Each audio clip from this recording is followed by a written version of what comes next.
오늘 수요치유 예배에 나오신 모든 분들 다시 한번 주님의 이름으로 환영하고 축복합니다. 아홉수라는 말이 있습니다. 아홉수.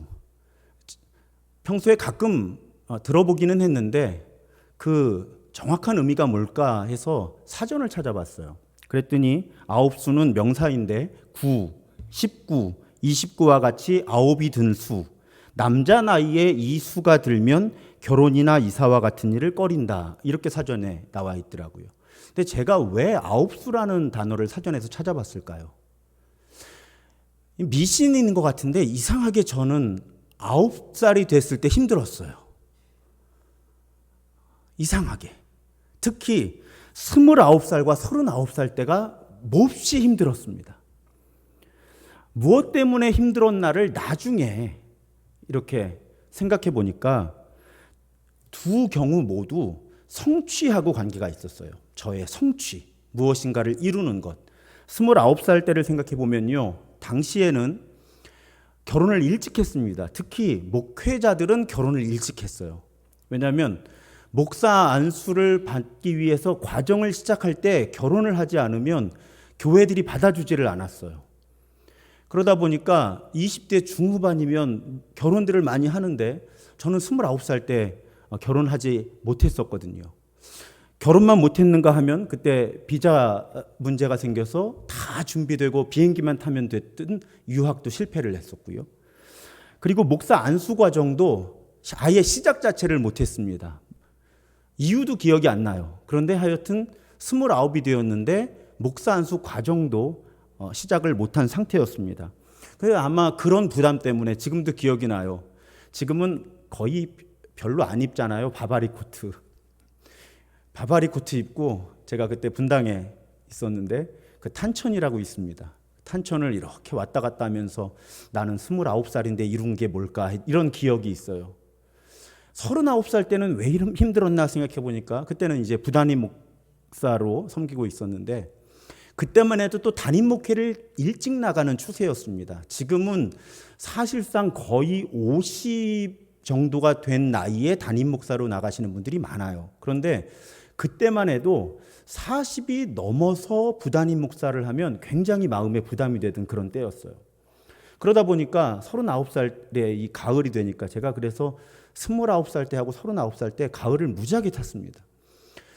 나는 담임 목회를 할 수 있을까? 하면 어떤 교회에서 담임 목회를 할 수 있을까?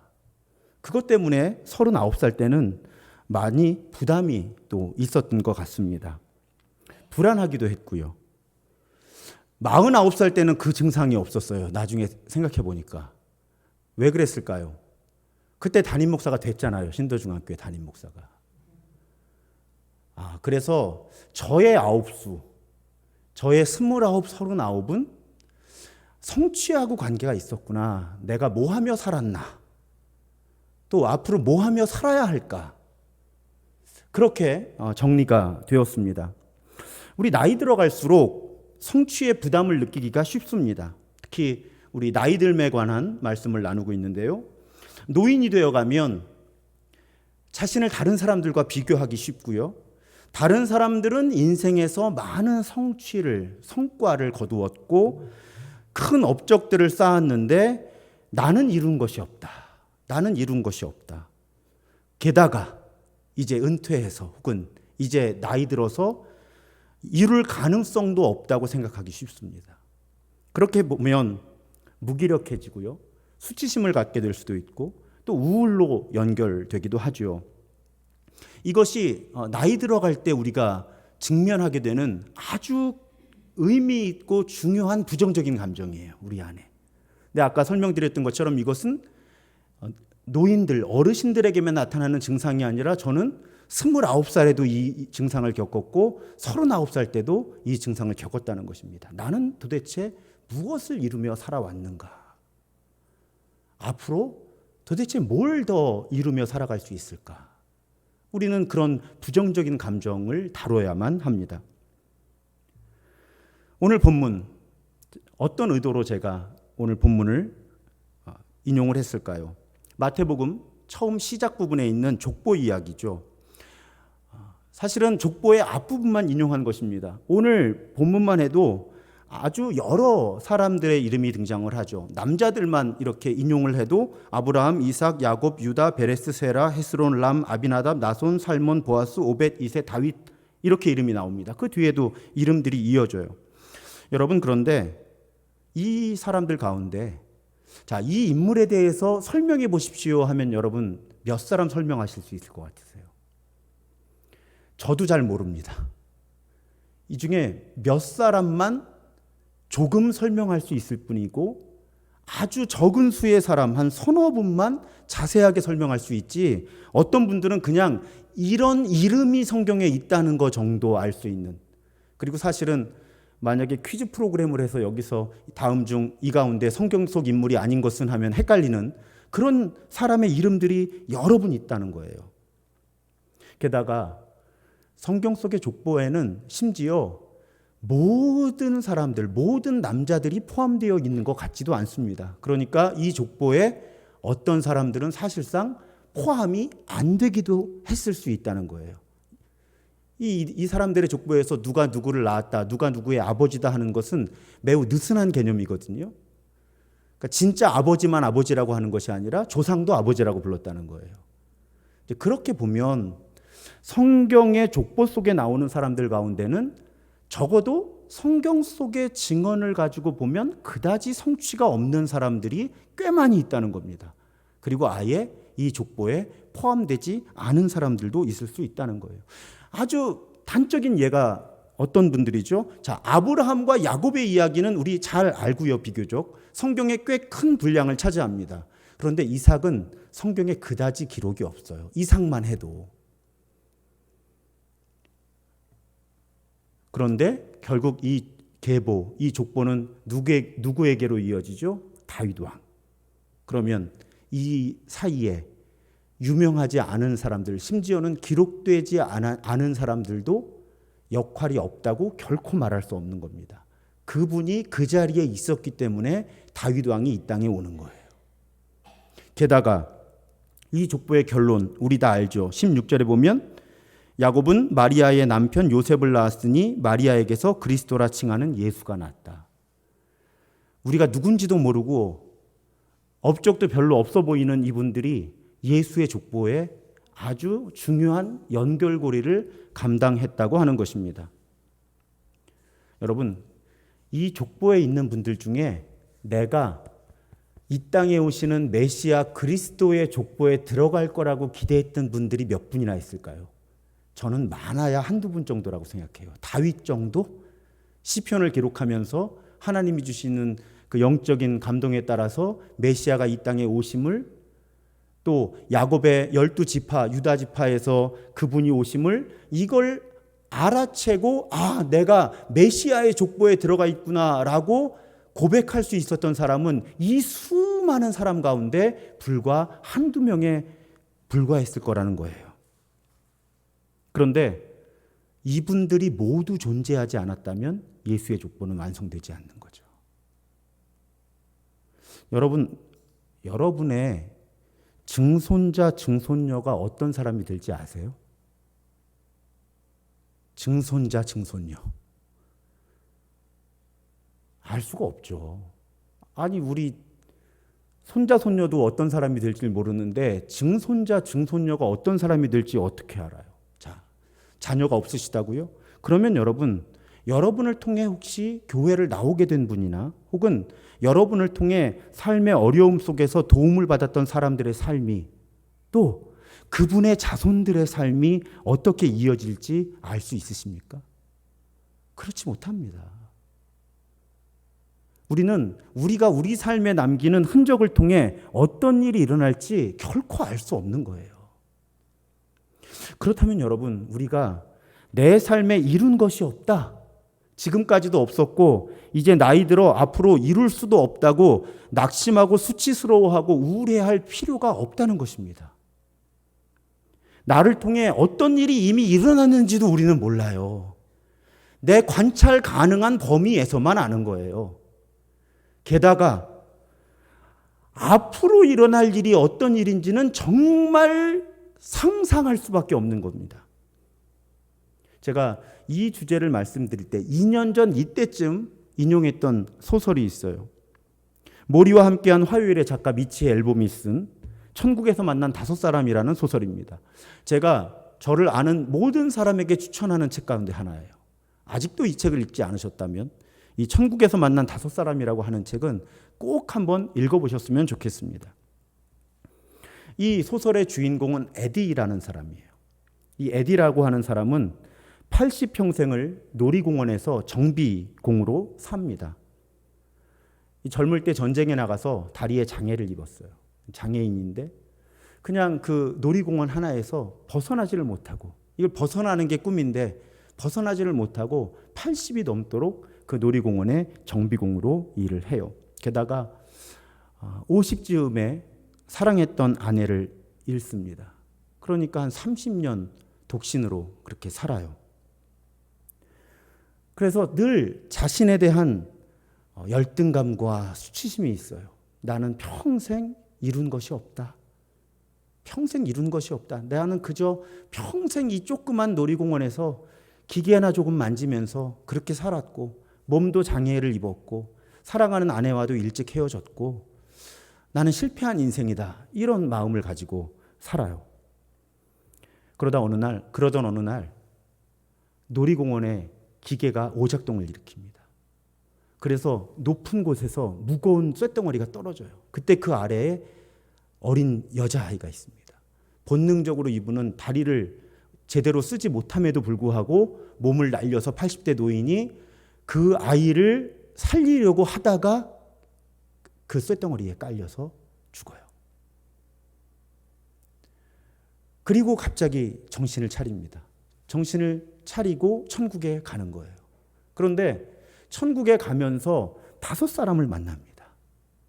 5사람을 차례로 만나요. 첫 번째 만난 사람은 옛날 왜 우리 미국 영화에 보면 서커스 하는 그런 사람들 중에 기형을 가진 사람들이 있어요. 구경거리가 되는 거죠, 사람들 앞에. 사람은 사람인데 기형이어서 구경거리가 되는 그런 괴물 인간을 만나요. 그 놀이공원에 같이 있던. 그런데 놀라운 사실을 알게 됩니다.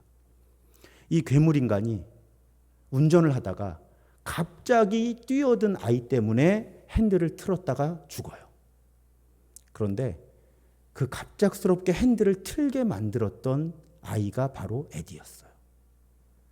근데 에디는 80평생을 살면서 그 사실을 몰랐던 거죠. 내가 누군가를 죽음에 이르게 했다. 자, 두 번째 만난 사람은 자신과 함께 참전을 했던 전우예요. 중대장. 그런데 그 중대장에게서 놀라운 사실을 듣게 됩니다. 에디가 아까 전쟁에서 다리를 부상을 당해서 장애를 입게 되었다고 말씀드렸잖아요. 그 다리를 쏜 사람이 중대장이었던 거예요. 적군이 아니라. 에디가 분노하는 거죠. 당신이 나에게 어떻게 그럴 수가 있어. 근데 이야기를 다 들어보니까 이 에디가 불구덩이 속으로 들어가고 막 광기에 사로잡혀서 그걸 이 중대장이 살리느라고 어떻게든 살리려고 선택한 방법이 다리를 쏘는 거였다는 거예요. 그리고 결국은 그 부대원들을 다 끌고 나오다가 이 사람들을 살리려고 하다가 이 중대장이 전사를 하는 거죠. 그러니까 에디는 이 중대장이 전사를 했다는 사실도 사실 잘 몰랐어요. 그런데 자기의 다리가 왜 이렇게 되었는지, 또 그 사람이 어떤 이유로 죽었는지도 이미 죽은 다음에 천국에서 만난 사람에게 듣게 되는 겁니다. 그 다음에 만난 부인이 이 놀이공원의 유래를 설명해 줘요. 에디가 평생 벗어나지 못했던 이 놀이공원. 그 사연을 이야기해 줍니다.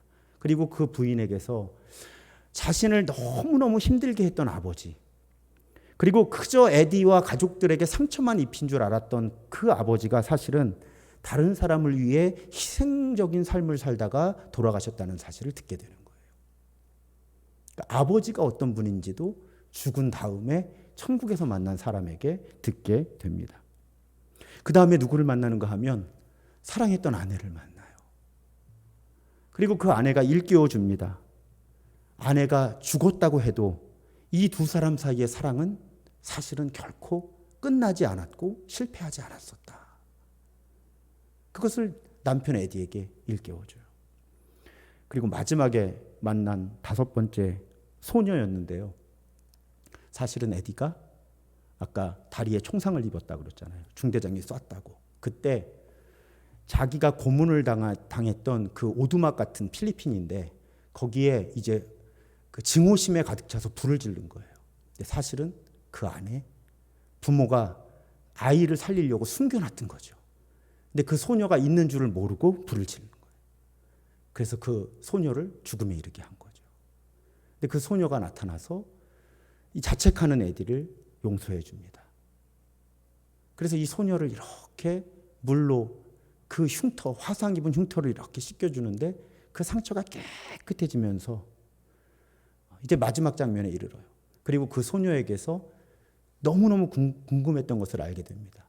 아까 무거운 것이 떨어지는데 그 밑에 어린 소녀가 있어서 그 소녀를 살리려고 이 에디가 몸을 날렸다고 말씀드렸잖아요. 80대 노인이 다리가 불편한데 몸을 날렸어요. 이 소녀가 알려줍니다. 그 소녀가 살았다는 거예요. 그 소녀가 살았다는 겁니다.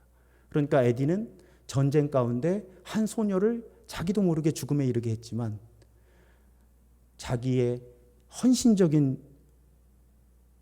그 시도로 한 소녀를 또 살려내고 본인이 죽었다는 사실에 대해서 마음의 평안을 얻고 그리고 이제 완전한 천국에 이렇게 들어가는 그런 이야기예요.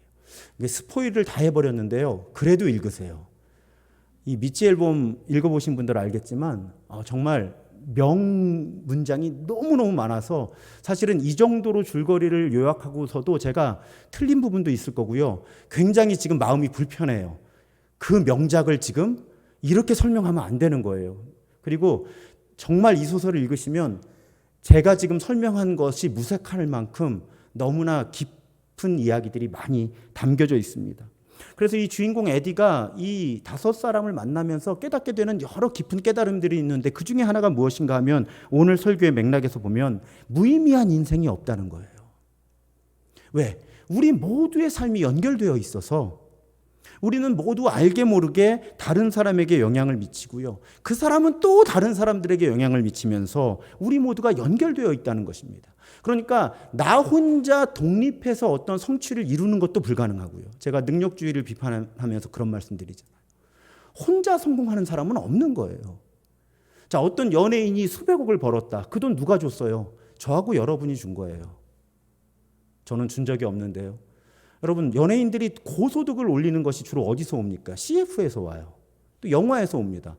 그 영화를 누가 봐주니까 돈을 버는 거고요. CF를 보고 누가 그 물건을 사주니까 부자가 되는 거예요. 우리가 모두 부자가 될 때는 사회적으로 누군가가 나를 부자로 만들어주는 겁니다. 사실은 그래요. 공부도 그렇잖아요. 우리 가운데 혼자 깊은 지식을 깨우치는 사람들이 어디 있습니까? 다 선생님들이 계신 거죠. 그러니까 결코 우리는 혼자 성공할 수 없는 거죠. 우리는 모두 정도의 차이일 뿐이지 아주 밀접하게 연결된, 긴밀하게 연결된 관계의 그물망 속을 살아간다고 하는 것입니다. 이것이 또 시간을 초월해서 일어나는 거잖아요. 시간을 초월해서. 우리 할아버지와 할머니의 어떤 선한 행동이 지금 제 삶에 영향을 미치고 있을 거예요. 제가 관찰하는 범위 안에서도 가끔 그런 일이 일어나요. 어떤 분이 잘해 주셔서 여쭤보면 나중에 저희 아버지께 도움을 받은 사람일 수 있고요. 이런 일들이 관찰 가능한 범위에서 한두 개가 일어난다면 관찰 가능하지 않은 범위에서 얼마나 많은 사건들이 지금 서로 연결되어서 우리의 삶을, 이 세상을 만들어 가겠습니까? 제가 이 소설과 이 족보가 저를 치유한 거예요. 제가 말씀드렸잖아요. 성취한 것이 없어서 우울하고 힘들 때, 또 젊을 때 왜 지금보다 그렇게 고민이 많았는지 모르겠어요. 내가 내 삶의 의미를 모르겠다. 나는 지금 무엇을 위해 살아가고 있는가? 나는 인생에서 무엇을 남길 것인가? 그렇게 너무너무 힘들 때 이 성경과 이 소설이 저를 치유합니다. 왜냐하면 그때 너무 모호하니까 어떤 생각을 했는가 하면 그래도 내가 숨이 넘어가기 직전이 되면, 그러니까 죽음을 직면했을 때는 내 삶의 의미를 알게 되겠지. 그때는 모든 것이 드러나겠지. 근데 이 소설과 성경을 읽다 보니까 어차피 죽을 때도 모르겠더라고요. 그 모르겠다라고 하는 고백이 저를 자유케 합니다. 저는 절대로 제 삶의 의미를 알지 못하고 죽습니다. 알려고 할수록 오히려 힘겨워지는 거예요. 다 알 수 없는 거구나. 내가 이 땅에서의 삶을 다 마치고 숨을 거두고 영원한 안식에 가는 그 순간까지도 나는 어차피 내 삶의 의미를 다 알 수 없구나. 그 고백이 30대의 저에게 엄청난 자유를 줬어요. 내가 내 성취와 실패에 얽매일 필요가 없구나. 어차피 그 성공의 영향력과 실패의 영향력을 내가 다 알 수 없는데 내가 왜 이것에 얽매여 있어야 하지? 그 고백을 하는 순간 제 인생은 너무나 가벼워졌고 자유해졌어요. 그냥 살면 되는 거구나. 하나님을 신뢰하면서 그냥 살면 되는 거구나. 그러면 내 삶을 재료로 하나님은 하나님의 일을 하시겠구나. 그것이 지금 이 땅에 어디선가 일어나고 있을 수도 있고, 여러분은 그런 경험 없으세요?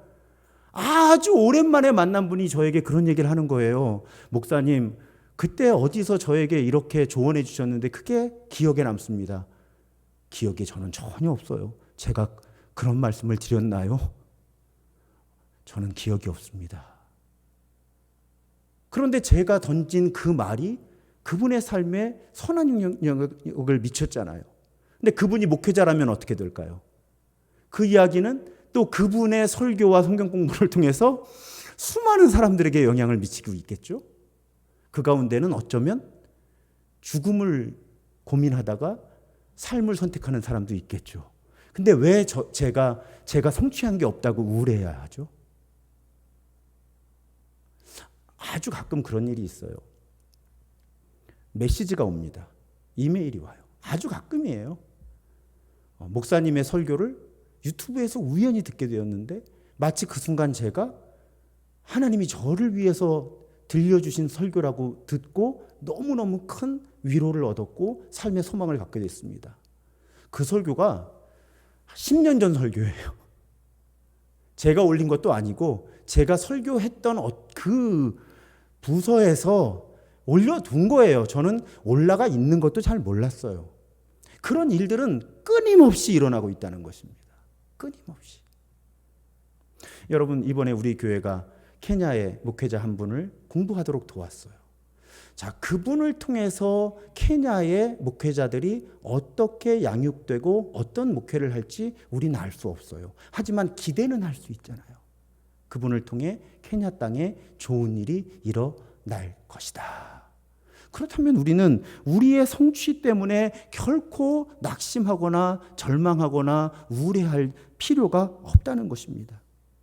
우리는 우리가 주어진 이 땅에서의 삶을 살아가는 동안 말하고 행동했던 그 영향력이 어떻게 연결되어 나갈지도 알 수 없거니와 하나님께서 우리가 죽은 이후에도 우리 삶의 흔적을 통해 어떻게 하나님의 뜻을 이 땅에 이루어 가실지 알 수 없다는 거예요.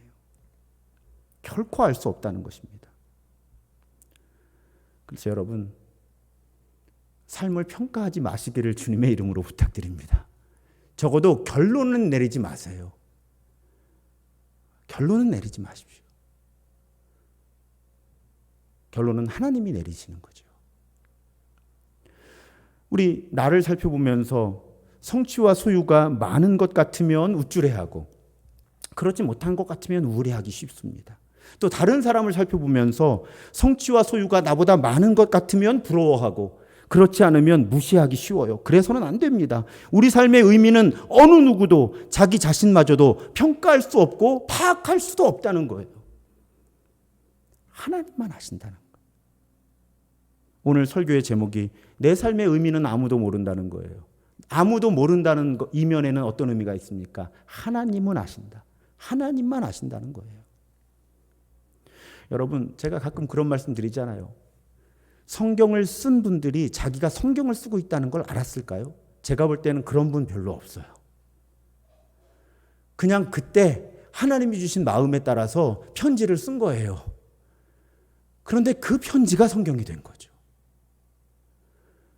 여러분이 누군가에게 보낸 문자 메시지 하나가, 특히 낙심하고 절망한 사람에게 보낸 문자 메시지 하나가 어떤 영향력을 가질지 우린 결코 알 수 없다는 거예요. 시간이 아주 많이 흐른 다음에. 왜? 그 사람이 작은 소망을 회복했다고만 생각해 보세요. 근데 그 사람의 앞으로의 삶을 통해서 어떤 일이 일어날지 알 수 없잖아요. 그 사람을 만나는 사람들을 통해 어떤 일이 일어날지 우리 알 수 없잖아요.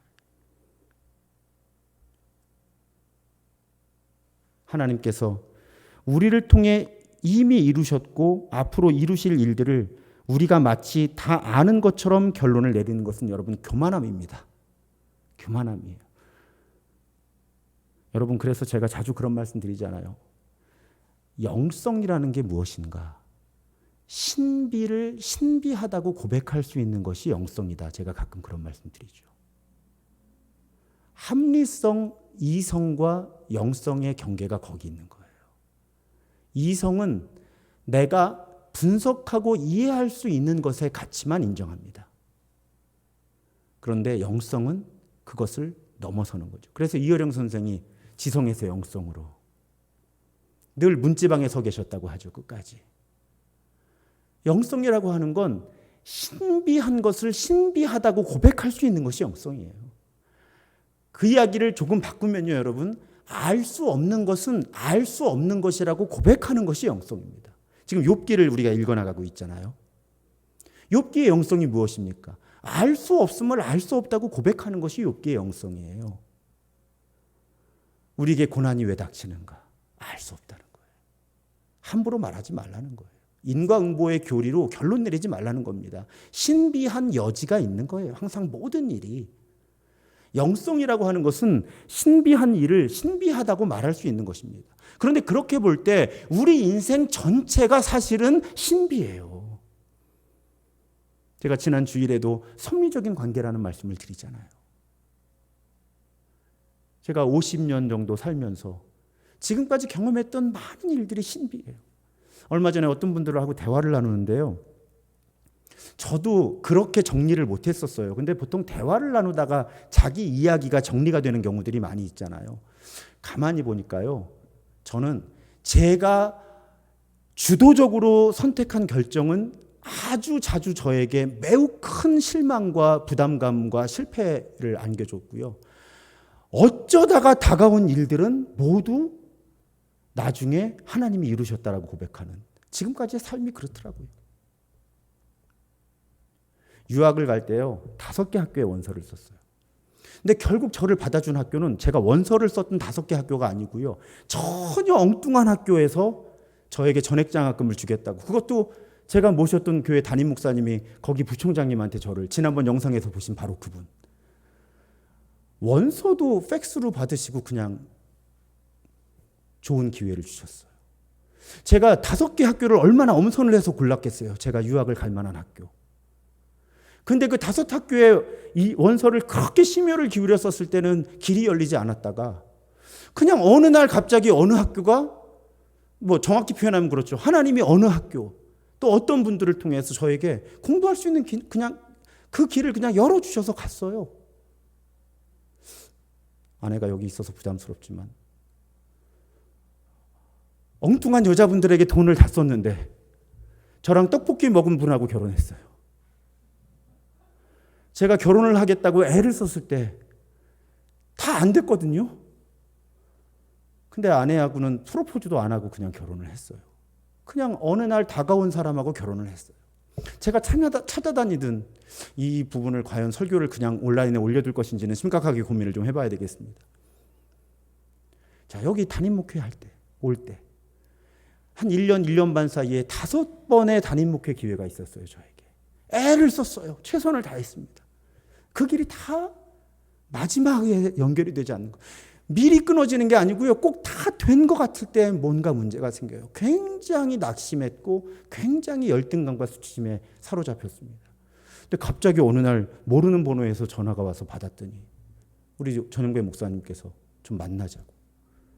만났더니 신도중앙교회 담임 목사로 올 수 있겠냐고. 그냥 신도중앙교회 담임 목사라는 자리가 저를 찾아왔죠. 제가 그렇게 길을 쓰고 담임 목회를 하려고 수고를 했을 때는 열리지 않던 길이 다 내려놓고 어쩌면 한 2년 기간 동안은 포기했거든요. 그래, 이 교회가 나에게 2년의 시간을 부담임으로 섬길 수 있는 시간을 더 주셨으니까. 그냥 포기하고 있을 때 신도중앙교회 담임 목사 자리가 저를 찾아왔죠. 그러니까 제 삶을 보니까 제가 애를 써서 뭔가를 하려고 했을 때는 사실은 결과가 그리 좋지 않았다. 애 써서 유학 가려고 했을 때는 영사가 갑자기 저를 보더니 네가 미국에 가서 다시 돌아올 거라는 걸 내가 못 믿겠다. 그러고 비자 거절하더니 나중에는 왜 그 영사가 아무것도 안 물어보고 저한테 비자를 줬는지도 잘 모르겠어요. 하나님이 저의 50년의 인생 동안 가르치신 건 최근에 제가 다른 분들과의 대화를 하다 보니 이런 결론을 스스로 내린 거예요.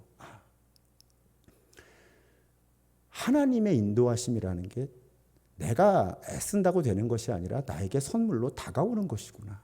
나를 찾아오는 거구나. 그렇더라고요. 저는 그랬어요. 사랑하는 여러분, 인생이 신비라는 거예요. 그래서 조금 잘 되었다고 우쭐하면 안 됩니다. 그냥 하나님이 선물을 주셔서 이런 연결들이 되어서 내가 지금 그 성취를 이룬 거고요.